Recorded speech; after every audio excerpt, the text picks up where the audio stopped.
General Sudhakar ji, Dr. Sriparna Pathak, Namrata ji, and Mr. Gokhale sir. I would like to extend a very warm welcome on the behalf of Usanas Foundation to all of you. This is the 4th edition of Maharana Pratap Annual Geopolitics Dialogue. We started in 2020 during the COVID pandemic time. It was a very small beginning, mostly working as an online institution. So in those days, in the name of institution, we were a website and a few online events. But by God's grace and with the support and blessings of friends like you, we have made some space in the global geopolitical space over the last 4 years. And we still say that we are a young think tank. We are trying to create our space and at least make a little effort to shape the global discourse on geopolitics. Today's session, 2 sessions we have and devoted to China particularly. China's influence operations and China's maritime aggression in the IOR region and the Indo-Pacific region.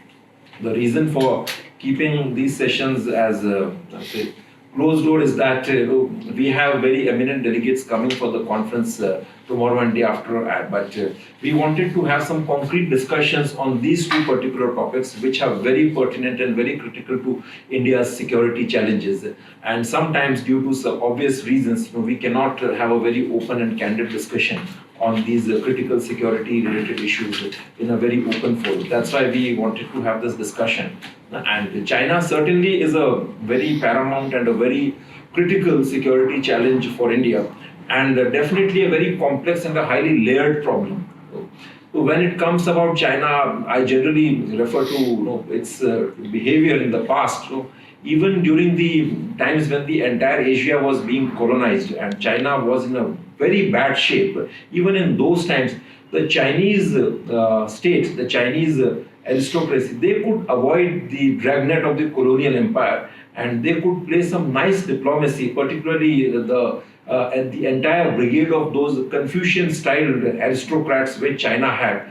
They could keep the Western colonial powers at bay by just dangling some little thing sometimes to them and some diplomatic overtures.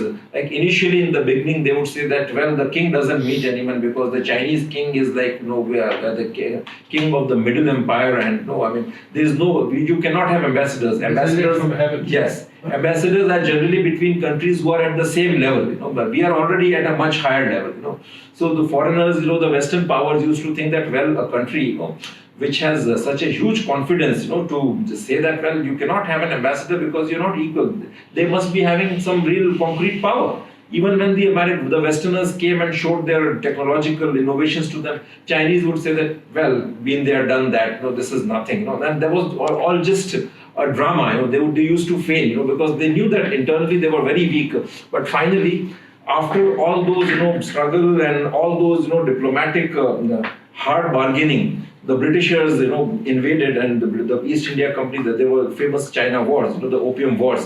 But even after that war, the Britishers felt that they were fooled by the Chinese because they got that little stupid island of Hong Kong where nothing grew in those times. And later the Parsi merchants of Mumbai kind of captured that island.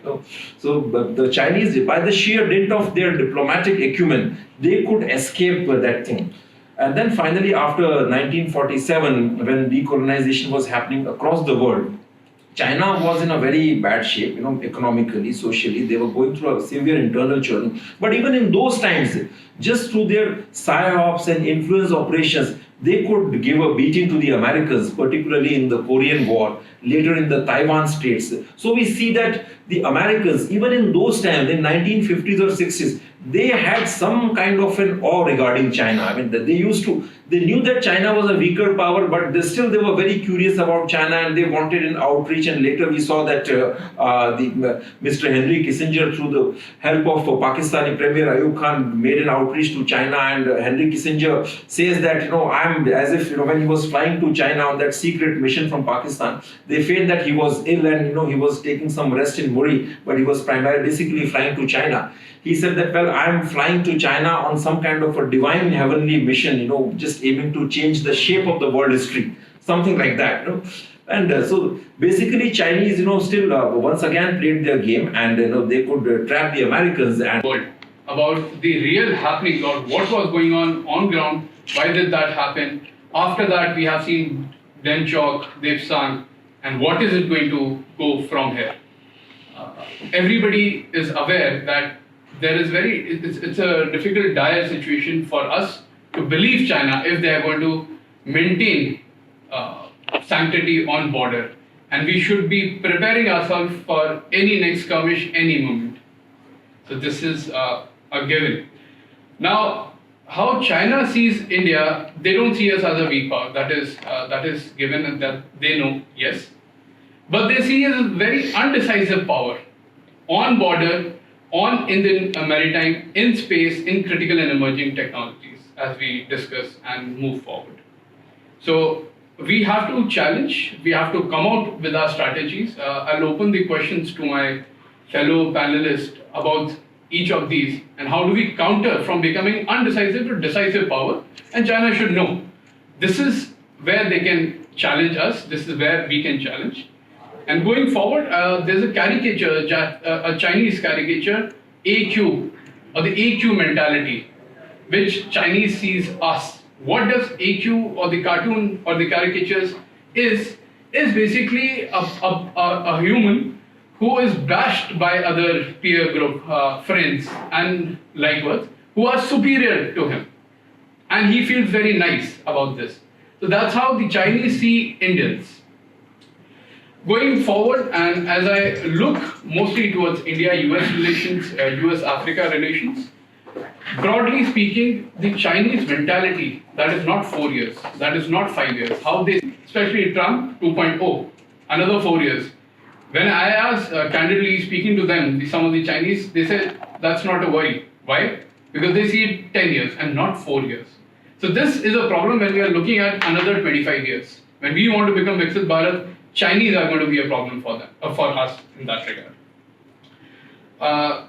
Then when we look at immediate neighbors, especially Nepal, Bhutan, Bangladesh, Sri Lanka and Maldives, and of course Pakistan, the SAARC nations minus Afghanistan, it is becoming very difficult to how diplomatic engagements and China's assertiveness into this area.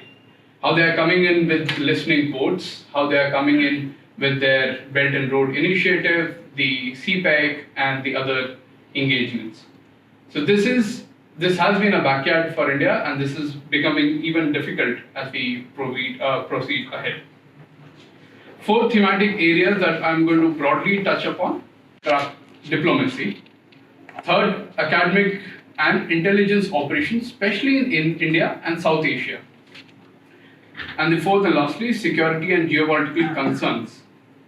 And here I would also like to, later Mr. Gokhale to focus on the technology geopolitics, wherein ASPI, Australia Strategic Policy Institute, they came out with a tech-related report, and in which 59 out of 65 technologies, advanced technologies, is where China is leading in terms of the technology.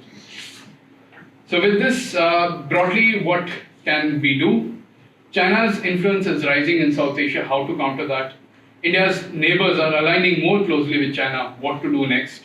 Chinese investment diplomacy are reshaping India's strategic landscape, and India must adopt a proactive diplomatic stance. Moving on, I'll introduce my first co-panelist, Dr. Sriparna Pathak, who is an associate professor and founding director of the Center for Northeast Asian Studies at the Jindal School of International Affairs of Jindal University. Dr. Pathak, you have stayed in China, you have been there, and in particular, just to start off the discussion, how do you see this China-India relations, and especially keeping in the mix our Viksit Bharat and then becoming the global world power? Just a small intervention.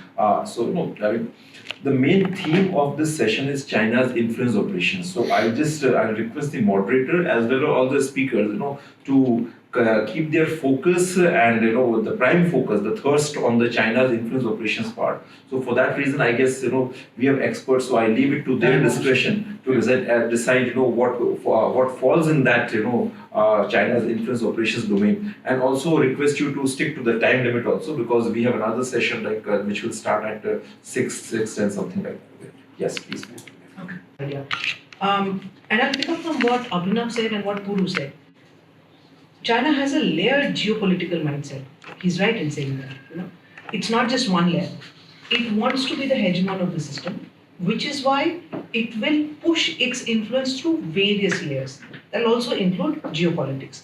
What Puru said is that it sees us as an indecisive power, which is why it tries to exert a lot of influence on us through different domains. I'll come to it in a bit.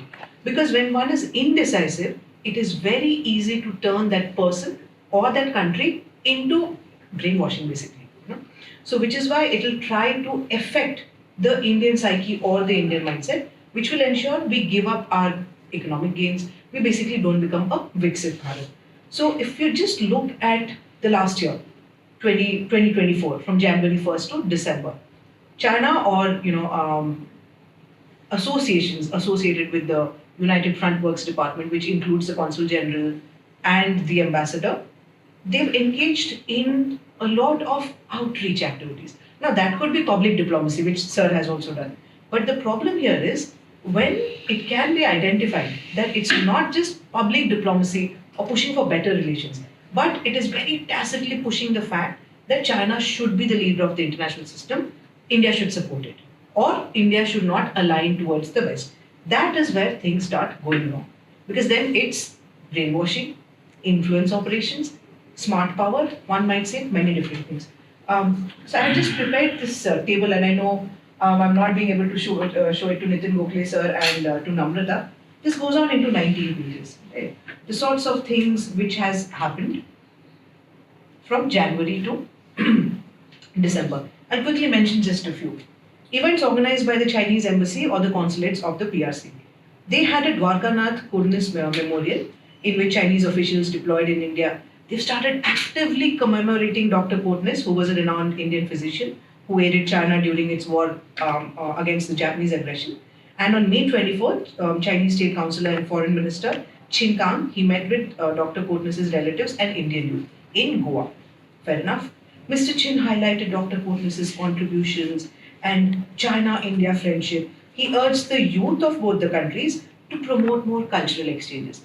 This is happening at a time when BRICS Kazan hasn't happened and we haven't opened up visas for them. So tacitly push the youth that we have always been friends, because the youth is a big part of the civil society and we are the world's largest democracy. So if you can brainwash them, they will go ahead. Use Dr. Kurnis. This is just one incident, and they do at least 6 to 7 events regarding Dr. Kurnis. Then they had the Chinese bridge or the Han Yu Qiao. Basically, this was held in June, and the award ceremony of this Chinese proficiency competition for foreign college students and secondary school students was held in New Delhi. Again, something which had stopped. There are not a lot of Chinese speakers in India. As per the NEP, Chinese language is even banned in schools. So they are aiming at high school students. What does this really mean? And the speech basically was that there should be India-China camaraderie. Indian youth are looked upon very favorably by the Chinese, and so on. Then there was a seminar on the 70th anniversary of the 5 Principles of Peaceful Coexistence. This was held in July 2024, when disengagement hadn't even happened. Peaceful coexistence. Again, pushing out a narrative that, look, China wants peace. India is the aggressor. Then there was a China-India dialogue on civilizations, and this was in July 2024. This was hosted by the party school of the Central Committee of the CPC. It was held in Beijing. 11 Indian scholars were invited to participate and discuss on how and why India and China ought to assume the lead for preserving global peace. This coincides with the time when Prime Minister Modi was reaching out to Russia and to Zelensky. If we are being seen as a potent force to be able to usher in peace, China will try and pull us into their camp. Then there was the welcome reception of Ambassador Xu Fenghong. There was a centenary of Rabindranath Tagore's visit to China, as if we care. There was another conference on new opportunities for world development, and so on. Coming to academics and think tanks, what Ambassador Xu Fenghong started doing since he was appointed is that he started reaching out to university and school students as well as faculties so as to talk about the China Bridge competition, China-India dialogue on civilizations, etc., etc. He tried and met influential scholars and institutions so as to having graduate going students in Tanzania especially to learn Chinese and take it forward. I'll move to our next analyst, Dr. Namrata Hasija. If you could now come to South Asia and how the expanse or the fingers are expanding in the South Asia when it comes to influence of operation. Thanks, and let me actually be clear. So when it comes to South Asia, I mean, now China, of course, being a major global power, its footprint in the region has grown significantly, and I'm talking about South Asia, as a region, and which of course will have implications for the region's geopolitics, security, and economies. Now, a key aspect, that we need to keep in mind, when we talk about China's influence in South Asia, are its strategic investments in infrastructure projects. And the Chinese Communist Party central committees, when they've made, they've enlarged the United Front Work Department and propaganda operators, that has gained access to politics, academia, and economy of South Asia. Now, Professor Pathak has already, given how they, they're doing these seminars, receptions, and how they're kind of trying to entice the youth and also different sections. Now, in South Asia also, especially the United Front Work Department and propaganda apparatus, they are also, tapping politics, academia, and economy of, especially South Asia, and including their respective military establishments.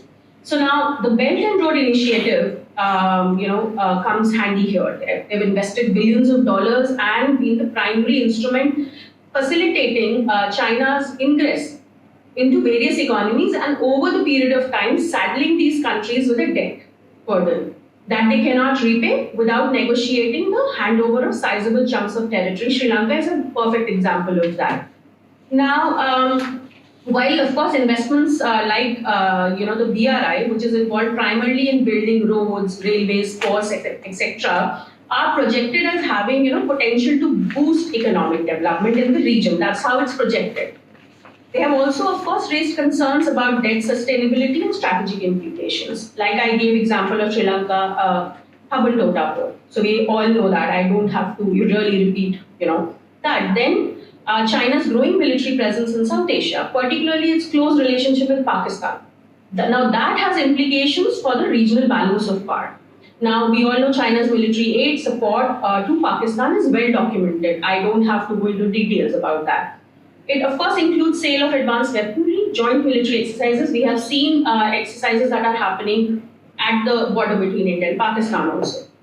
Now, it has assisted, of course, Pakistan in the field of nuclear weapons also. China is building Gwadar port as part of CPEC, a direct offshoot of BRI.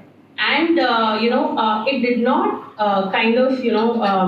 started working on Gwadar till actually it acquired sovereign rights over Gwadar, which it is developing as a possible. This is in the Chinese literature as a possible logistics base to expand its reach into the Arabian Sea.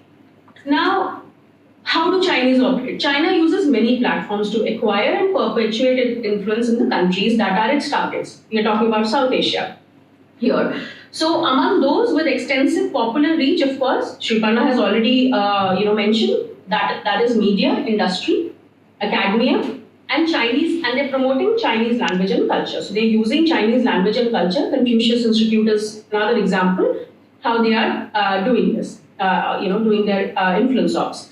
Now, China's state-run media outlets, they saw an infusion of around 40 billion yuan in 2009. This is, I'm talking about before Xi Jinping. This was to spread China's narrative worldwide, right? So the People's Daily went international, as did more, like we know that people, generally in India, like Sriparna mentioned, there are very few people who can read Mandarin. So most of the people actually read Global Times. So, these are the instruments. Then state-owned CCTV, that established an international channel, which is CGTN. A lot of Indians also come on that. And so to spread China's narrative, China's propaganda apparatus acquired stakes in local media. You can see that happening in Bangladesh. You can see that happening in many countries, even in Nepal. So by purchasing shares through proxies or placing advertisements, which yielded high revenues. We have seen that in India also. Like I've seen big advertorials, in major newspaper dailies. And the same thing is happening even in South Asia. Print and TV journalists, academics and students, as well as opinion makers, are hosted on an all-expense trips to China. And we all have seen that. I mean, we just saw a delegation, India, the kind of foreign students are made very comfortable and shown all the good things in China, right? And then economic sector. China has built effective, influential pro-China lobbies, businessmen in the targeted countries, regardless of their size. They become dependent in some cases, not only on the Chinese market, and we have seen that in India also, but on Chinese loans, equipment, essential components. So China has used this lobby, the business lobby also effectively in South Asia as well to promote their own national interest. Now China has also sought to deepen its relationship by having these party-to-party ties. We have seen that in Sri Lanka, we have seen in Nepal. So, the party-to-party ties and also high-level visits, economic cooperation, and China, of course, has used all this to garner support of its position on international issues. You would see, especially in the last 4-5 years, every visit, a high-level visit that's happening from China to South Asia, there is a declaration on One China principle. They do mention that they don't support Taiwan's independence. So they have used that also. So I think I've briefly kind of, summarized how they operate in South Asia. If during the Q&A you want specific country-wise data, I have that. I think just because of shortage of time, I don't want to really delve into, with each country what they're doing, because though the overall strategy is like that, but there is a difference in how they're operating in Nepal or what they're doing in Sri Lanka, what sections of society they are tapping more. So I can go into details during the Q&A, so I'll just end here. Thank you. Thank you. That was quite elaborative. See, they were in East China Sea and South China Sea, but this way they have got into Indian Ocean as well. Their strategic infrastructure that has been from Kazakh to Gwadar to even Cuba. Now they have even Djibouti. So they are slowly expanding in terms of infrastructure influence and going forward. I guess we'll come back in Q&A, especially in terms of how they're slowly influencing, especially business delegation via Taiwan. That is another area of interest.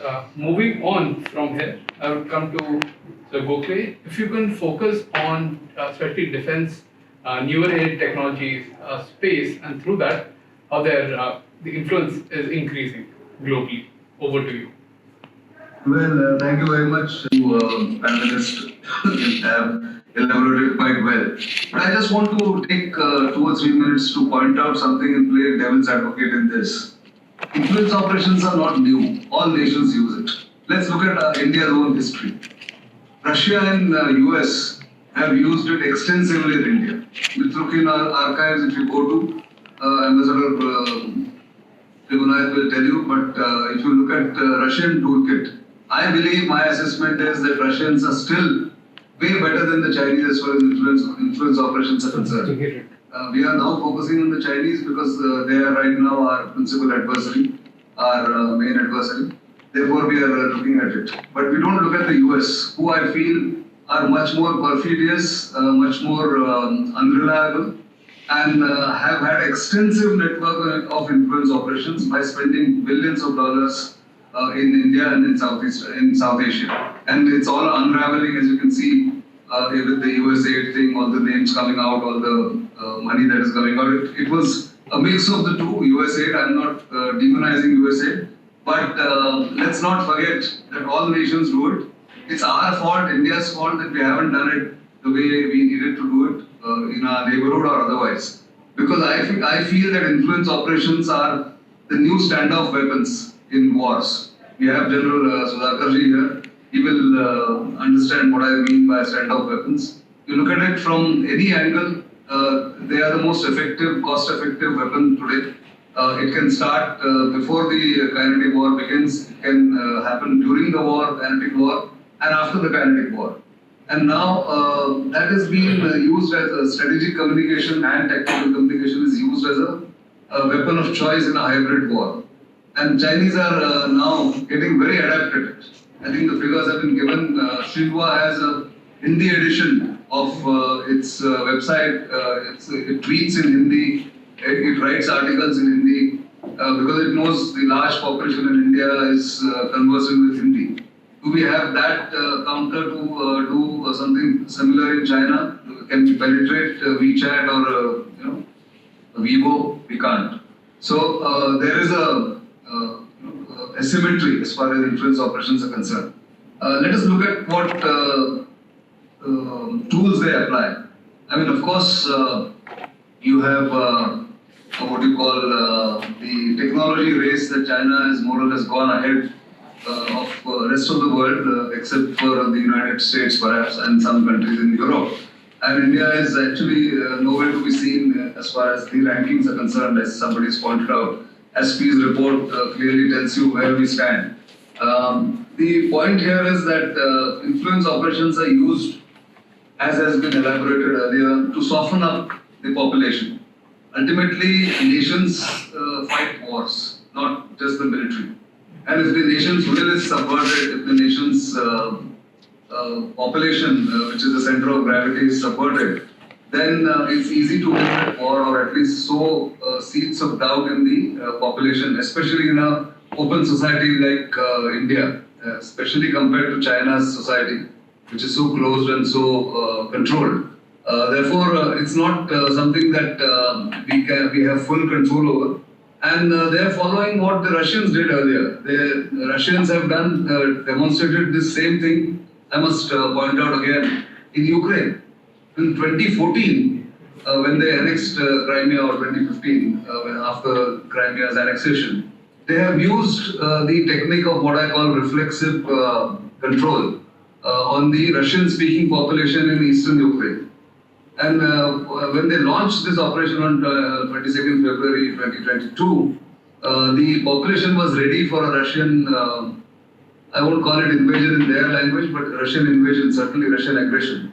And they welcomed the Russians because they kept on telling that you're part of the Russian civilization, you're part of the Russian-speaking world, and therefore we will come to you as saviors. The Chinese are pretty much copying that playbook in telling India or Indian youth and Indian society, Indian media people, Indian influence operators or influencers by using the same techniques. They also do the same thing. They take up, they send scholars to our institutions. They study here. I don't think India has been able to penetrate even the academic world in some of the leading technology institutes in China, where one can run some programs and one can have scholars who can one can influence as far as technology is concerned. I don't think that has been happening. Therefore, we have to be very cognizant of this very deliberate attempt, and this has been elaborated again. This is not something new. Same program like the Chinese do, all expenses paid trips. I've been on some of them when I was at NDTV because that was what everybody wanted, and they catered to it. The Americans do it, the Australians do it, but on a smaller scale. So let's be aware that every nation will do it. How do you counter it is the question. And for that, I think we have to be aware of what methods they apply in creating a web of influence operations. So there are three in military parlance or in military field and technology field. They do 2 or 3 things. They use psychological, strategic psychological operations. They use legal warfare. For instance, somebody mentioned Doklam and the normalization of the name. I think Sriparna mentioned it. If you look at 2017 Doklam crisis, the Doklam is not an Indian name or a Bhutanese name or a Sikkimese name. It's Dolam. It's the Dolam Plateau. But we all use reflexively Doklam. In the Sikkimese language and the Bhutanese language, it's called Dolam. But because China calls it Dongla, you are using it as Doklam, and they sort of anglicized it to Doklam. And that's something that I've been trying to tell friends in media, friends in the military, don't use Doklam because you're normalizing by using the term Doklam. So there are ways they have done it, and we have to be very cognizant. It's very sophisticated, very suave, and the way they do it. So they do overt and overt media manipulation. They use some of our scientists. They try and meet them in Europe when they go on trips, or to the US. The Chinese diaspora is active. As you know, how reverse engineering is perfected by the Chinese.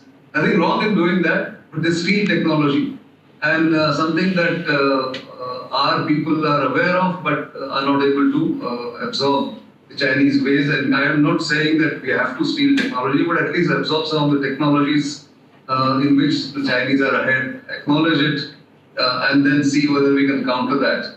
And the Chinese also, of course, use disinformation, outright lies, during the Dolan crisis or even during Galwan. They would release new maps. They've done that in South China Sea, and everyone's fallen for that. That they claim some ownership with some ancient, claim. Somebody has traveled there, so that way, don't be surprised if tomorrow they say our traders have gone to Rome, and William Garrett keeps saying that there was no Silk Road really, or Silk Route, but they have successfully sold it. That's a great example of how to do it. They also know how to influence influencers in South Asia or even in India. So we have enough critics of the government everywhere. Every government has a critic in a democratic system. They exactly know who to use, and there are a couple of military analysts, as I don't need to name them. They're all well known to all of you, who will sing only the Chinese tune. They will only say that next war that is going to come, it's a technology war, and India has already lost it, without knowing what technological advancements Indian military has also done. But that's the way they've been sort of brainwashed, they've been influenced, and they try to influence the Indian military officials in doing that. And this is not something the Chinese have learned now. They have borrowed something from the Russians in the modern times, but even their ancient stratagems. And I had compiled about 5 of them, each of them having 6 or 7 sayings or idioms or the way the Chinese operated. So there are stratagems when commanding superiority. You all know the Chinese civilizational mentality or mindset that we are the center of the world and the rest are all tributaries, the rest are all inferior powers, which they continue to have that attitude, and they continue to employ those systems as far as that attitude towards everybody else. So they have the stratagem when commanding superiority, stratagems for confrontation. When there is a confrontation, they will do that. Stratagems for attack, stratagems for confused situations, and stratagems for gaining ground. And finally, stratagems when they have their backs to the wall. So they have so many of them, which I don't want to read out here for lack of time. Yes. I'll request you just if you can briefly discuss about what different approaches China is using in South Asian countries like Sri Lanka and Nepal. You mentioned that you would be addressing them in the Q&A session. Just a small comment, I mean, we are just talking about this. What they say that India is an indecisive power is also a part of the gray zone warfare. But that's what we are trying to percolate, and this is not exactly the case. They have understood very well that India is not a pushover, and in the last 4 years especially so. So I think that also we need to understand that what is the kind of narrative that they are trying to build, and how do we counter that. Our biggest problem is we don't have a focused communication strategy in India. Forget about launching a gray zone warfare on somebody else. We have public diplomacy also. I mean, Bangladesh is a clear example. We have seen that. So I think that it requires a concerted effort, a unified kind of an approach to counter these. And as Nitin very correctly said, the much worse has been the Western narratives here, which totally undermine you completely. Yes. I mean, we have seen what happened during Russia-Ukraine war, what happened during the Israel-Hamas war. The kind of narratives that were plowed back into our system were bought over by our media, our intelligence, and everywhere. So those are some things also create very major. It's a very bigger problem than what we are trying to make out only against China. and just make a very short comment because I was thinking of what can we do to respond. Since we are not an autocracy, that ship has sailed, wherein our people will be as hyper-nationalistic as China is. It's very easy to buy out any sort of influencer or researcher, give $20 and that person will write something which is, pro some other country, anti-India's national interest and so on. So since we are a democracy, that ship has sailed. But we can do two things. One is track the narratives that they are pushing out on Chinese social media. Because what they are saying now, they're going to do that in 5 to 10 years. I'll give you an example. Manipur is called Xiaozhong War or Small China. China officially doesn't claim Manipur, but during the whole Manipur crisis, they kept pushing out the narrative that Manipuri people would be better off with China. China doesn't claim Manipur officially, but and the Chinese social media space is heavily monitored. Unless the state wants it to be, this sort of thing would not be there. Second, maybe, earlier at least, when the dual fellowship used to exist, as part of which I also went to China, the textbooks which even foreigners are given, they push out a China narrative, how China is an ancient, great civilization, and they lie through their teeth. Some Chinese people have blue eyes in Chalaita because, the Chinese Han army, I don't even know what the Han army is and when it existed because there is nothing like that. They captured the Romans. How did Chinese, whatever Han army, go to Romans, capture them? And so these blue-eyed people are, part of, that's their narrative that, historically we are superior, 5,000 years history. Counter. They say India is not a great civilization. This is something which I was taught. India is not as great a civilization as China is in my class because we don't have written proof. Where does China have written proof? Maximum, the history which I know, they say that, okay, it comes from Xia dynasty, there were oracle bones. But yeah, we can also make oracle bones. That is not proof enough, but we don't fight back. Second, something else which I learned from those textbooks was that the 5 principles of peaceful coexistence, or Panchshil, was formulated by China. Even as a 20-year-old something, it was like, but how is this possible? And back then we didn't have social media as much as we have today. How is this even possible? Because Panchshil, it's a Hindi word, and you change it into 5 principles and say it and whatever. We don't have enough history. We've not written about this. The Chinese are claiming it. Just the way today they say Buddhism is Chinese Buddhism. This narrative started coming out in their books and on their social media years ago.